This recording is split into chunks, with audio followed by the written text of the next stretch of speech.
Salve galera! Estamos aí começando mais um vídeo do canal e hoje vamos continuar falando sobre o absolutismo. Absolutismo, segunda parte no canal hoje. Gente, tínhamos falado para vocês sobre os Tudors, como o auge do absolutismo inglês se deu entre os Tudors. Elizabeth, a rainha, chamada Rainha Virgem, não tinha herdeiros, portanto, morreu em 1603 e, pelo fato de não ter herdeiros, o trono acabou passando para o seu primo da Escócia, Jaime VI, rei de Escócia, da casa Stuart. Então começa a dinastia Stuart na Inglaterra com Jaime VI, rei da Escócia, e ao mesmo tempo ele é rei da Inglaterra. Jaime I de Inglaterra vai governar e iniciar a dinastia Stuart, que vai lá até 1714, mas esse Jaime I governa de 1603 a 1625. Isto inaugura uma crise do absolutismo inglês, uma vez que os Stuarts demonstraram ser pessoas, ser reis, serem governantes e inábeis no sentido de negociar com o parlamento inglês. Então eles queriam governar com um parlamento fechado, sem convocar aquela instituição. Isso gera uma série de atritos ao longo do século XVII. Os historiadores chamam isso de Revolução Inglesa do século XVII. Já com Jaime I há um problema. Ele é católico de origem, lá da Escócia. Entretanto, quando se torna rei da Inglaterra, é o chefe da igreja anglicana. E como chefe da igreja anglicana na Inglaterra, ele persegue aqueles que não são anglicanos. Persegue os católicos, alguns católicos mais radicais em 1605. Resolvem fazer uma rebelião, quando o rei iria lá em 1605 fazer um discurso no parlamento. A ideia seria explodir o parlamento com o rei dentro. Essa rebelião recebeu o nome de Revolta da Pólvora e inspirou inclusive aquele filme famoso, O V de Vingança. Depois também ele perseguiu os puritanos. Os puritanos são aqueles calvinistas ingleses. E isto gerou em 1620 a saída do primeiro navio de peregrinos. São 102 peregrinos que vão no navio Mayflower, já vão viver na América, ou seja, emigrando, se exilando em relação às perseguições do rei Jaime I. Esses puritanos desejam fazer uma nova Inglaterra. Então, os Stuarts já começam as tensões na Inglaterra. Isso se amplia com o filho de Jaime I, que é o Carlos I, que vai governar lá de 1625 até 1649. A questão fundamental é que ele não consultava o parlamento, criava impostos sem a consulta daquela instituição. Foi obrigado, inclusive, em 1628, a assinar a Petição de Direitos, que era justamente um documento em que ele se comprometia a consultar o parlamento sempre que tomasse alguma decisão importante. Não cumpriu a Petição de Direitos e ficou mais de uma década, ficou até 1640 sem consultar o parlamento. Só consultou o parlamento quando ele precisava fazer uma guerra contra a Irlanda e a Escócia, porque ele como chefe da igreja anglicana, impor à Escócia e depois à Irlanda a igreja anglicana. E aí, como os escoceses e irlandeses não aceitavam isso, ele desejou fazer uma guerra. Aí convocou o parlamento. O parlamento quis discutir a situação e ele resolveu então cancelar a reunião do parlamento, dissolveu o parlamento e isso é chamado pelos historiadores de parlamento curto, época do parlamento curto. E ele foi para a guerra, foi para a guerra e acabou perdendo e teve que pagar uma indenização, convocou o parlamento para pagar a indenização. E aí isso gera o que os historiadores chamam de parlamento longo. E durante o parlamento longo, então há uma série de desavenças do Carlos I com o parlamento, que gera uma guerra do rei contra o parlamento. Os historiadores chamam essa guerra de Revolução Puritana, de 1642 a 1649. Revolução Puritana marca então os cavaleiros, o exército do rei, contra o exército dos parlamentares. o exército dos Cabeças Redondas. Há um líder dos Cabeças Redondas que é Oliver Cromwell. Então Oliver Cromwell acaba então liderando esses exércitos e derrota o rei em 1649. O rei foi convocado ao tribunal e foi solicitado ao rei que ele abrisse mão e assumisse de que estava errado na questão e que prometesse daqui para frente consultar o parlamento e tudo mais. O rei recusou tal oferta dos vencedores da rebelião. E aí então o rei foi executado, decapitado. Cortaram a cabeça do rei Carlos I em 1649 e a Inglaterra proclama uma república. Surge a República de Oliver Cromwell, que existiu ao longo da década de 1650, 1649 até 58, quando Oliver Cromwell acaba falecendo. Coisas importantes aconteceram no governo de Oliver Cromwell, que acabou se tornando até muitas vezes mais despótico que o próprio Stuart Carlos I, que governou praticamente sem consultar o parlamento, e ele acaba decretando algo importante no governo dele, que foram os atos de navegação de 1651, que obrigava toda a mercadoria que era comercializada dentro do universo inglês deveria ser transportada em um navio inglês. Isto fez com que aquele capital que era gasto com fretes, os fretes eles eram dominados por uma empresa holandesa. Agora esse dinheiro, esse capital fica dentro da Inglaterra. Isso então ajudou a Inglaterra a enriquecer. É uma base, inclusive, para a gente entender no século seguinte o desenvolvimento industrial que a Inglaterra vai experimentar. Os atos de navegação de Oliver Cromwell, de 1651, realmente enriquecem a Inglaterra à medida que ela vai dominar os fretes marítimos. E meio que falir a empresa holandesa que monopolizava essa atividade até aquele momento. Lógico que a Holanda, inclusive, declara guerra e a Inglaterra derrota a Holanda. A Holanda, aliás, ao mesmo tempo, estava com problemas porque também estava sendo expulsa do Brasil. E a Inglaterra também tem participação nesses bastidores aí, quando os holandeses ocuparam o nordeste do Brasil até 1654. Bom, então quando o Oliver Cromwell morre, tentam passar o comando, chamava esse governo do Oliver Cromwell, chamava o cara era chamado de o protetor da Inglaterra, não é? Ele era o protetor da Inglaterra, ele era o Lord Protector. E passaram o título de Lord Protector para o filho do Oliver Cromwell, que era o Ricardo Cromwell. Só que o Ricardo Cromwell logo renunciou em 1659 e o parlamento se reuniu e resolveu restaurar a monarquia dos Stuarts. Havia dois filhos do Carlos I, que serão então o Jaime II e o Carlos II. Esses dois rapazes então são reconduzidos à Inglaterra e aí a monarquia Stuart retorna. Então retorna primeiramente com o rei Carlos II.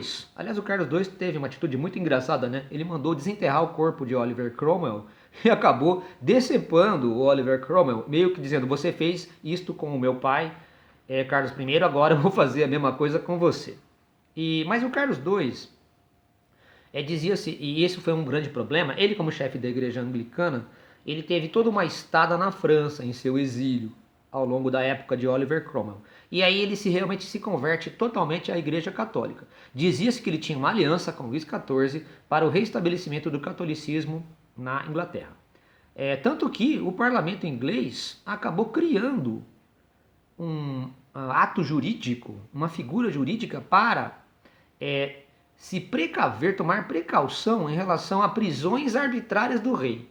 E aí chamaram isso de habeas corpus. Então, o habeas corpus ele foi estabelecido então no século XVII na Inglaterra em relação à possível atitude irregular, uma prisão suspeita que o rei poderia fazer naquela época.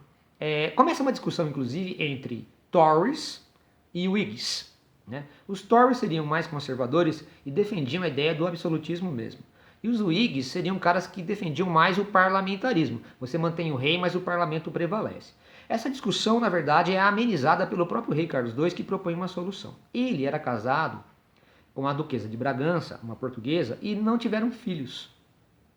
Então sabia-se que ele tinha um irmão mais novo, que era o Jaime, seria o Jaime II, né? E o Jaime II, sim, tinha duas filhas. E a proposta do Carlos II foi que as duas meninas, né, fossem educadas, a Maria e a Ana, dentro da religião anglicana. Ou seja, no futuro, embora ele fosse considerado um católico, no futuro as rainhas que assumiriam seriam de educação anglicana, o que restabeleceria a paz na Inglaterra. A própria Maria, a mais velha, né, sobrinha de Carlos II, acabou casando com um príncipe holandês e que era protestante, que era o Guilherme de Orange. Bom, ele morre, o Carlos II, em 1685, governou de 1660 a 1685 e passa para o irmão, o Jaime II. Jaime II já era idoso e tinha aquelas duas filhas que eu já havia contado para vocês. Porém, ele teve um segundo casamento e mesmo velhinho, teve um menino. Bom, esse menino seria educado dentro do regime da Igreja Católica, o que inviabilizava o pacto anterior. Então o parlamento não teve dúvidas e ofereceu para Maria e Guilherme o trono da Inglaterra. E foi o que aconteceu. O casal invadiu a Inglaterra, expulsou o Jaime II. Como o Jaime II não resistiu, esse episódio recebeu o nome de Revolução Gloriosa de 1688. E Guilherme e Maria acabaram assinando o Bill of Rights. Não é? O Bill of Rights é um documento que coloca a ideia de que o rei reina, mas não governa. Quem governa é o parlamento. Então, logo no século XVIII, vai surgir a figura do primeiro-ministro. O casal não teve filhos e, a seguir, a irmã mais nova de Maria, Ana, acaba assumindo e governando de 1702 a 1714. E foi em 1707 que, durante o governo de Ana, surgiu a Grã-Bretanha. Não é?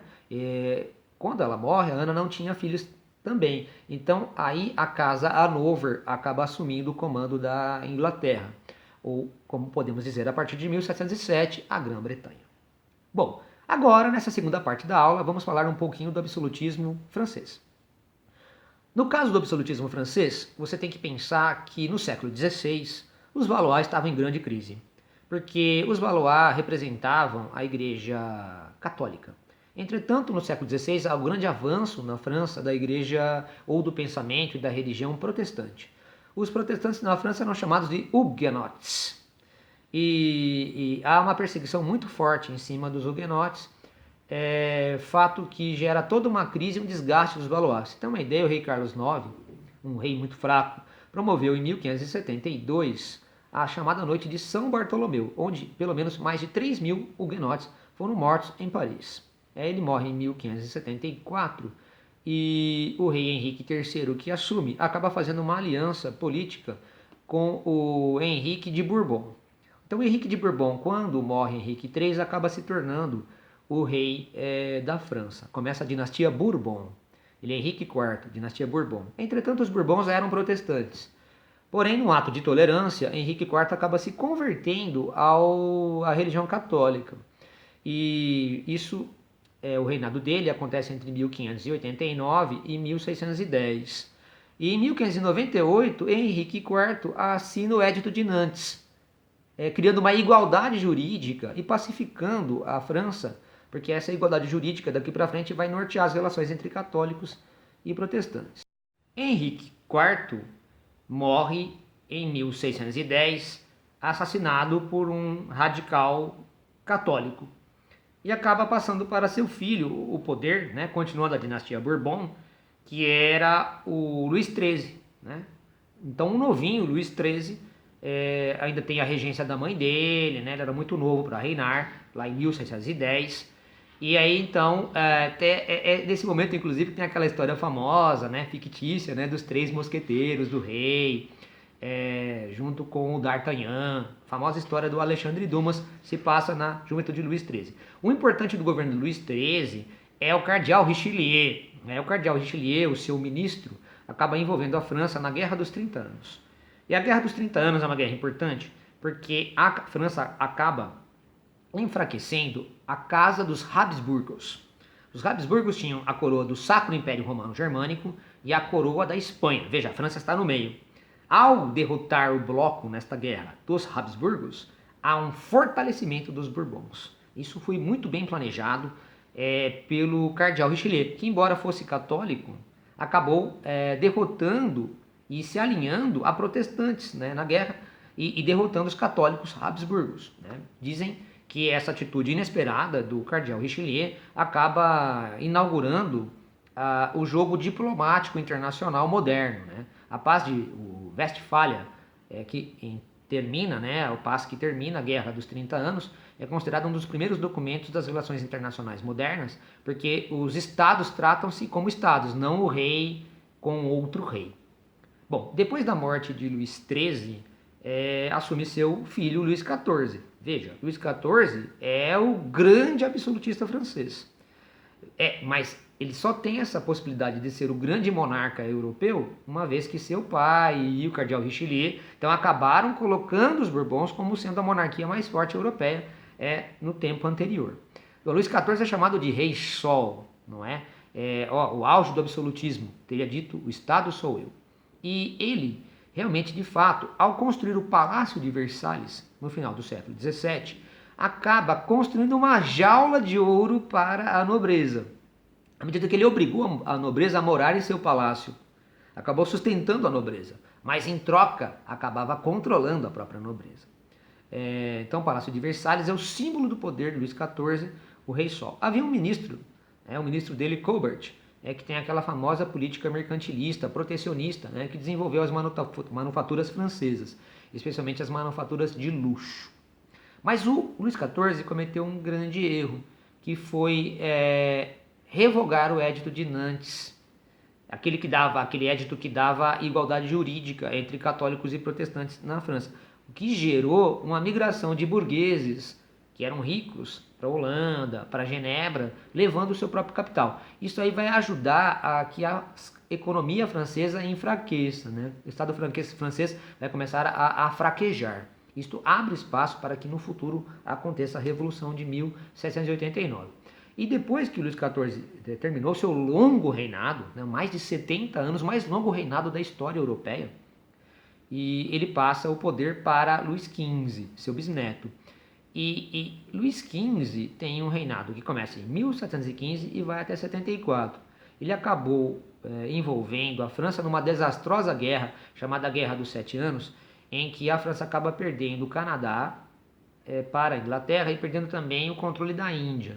Então a França fica com territórios coloniais limitados, se você pensar ao que aconteceu com a Inglaterra. E tudo estoura na mão de Luís XVI, que governou de 1774 até 1791, porque ele herda um Estado falido.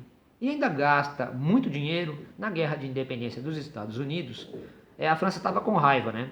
Que a Inglaterra acabou derrotando na Guerra dos Sete Anos a França, então aí seria uma desforra ajudar as 13 colônias britânicas a conseguirem a independência lá entre 1774 e 1781. Mas isso aí acabou falindo definitivamente a França, e isso acabou abrindo espaço para a Revolução lá em 1789, mas sobre a Revolução Francesa a gente fala em outro vídeo.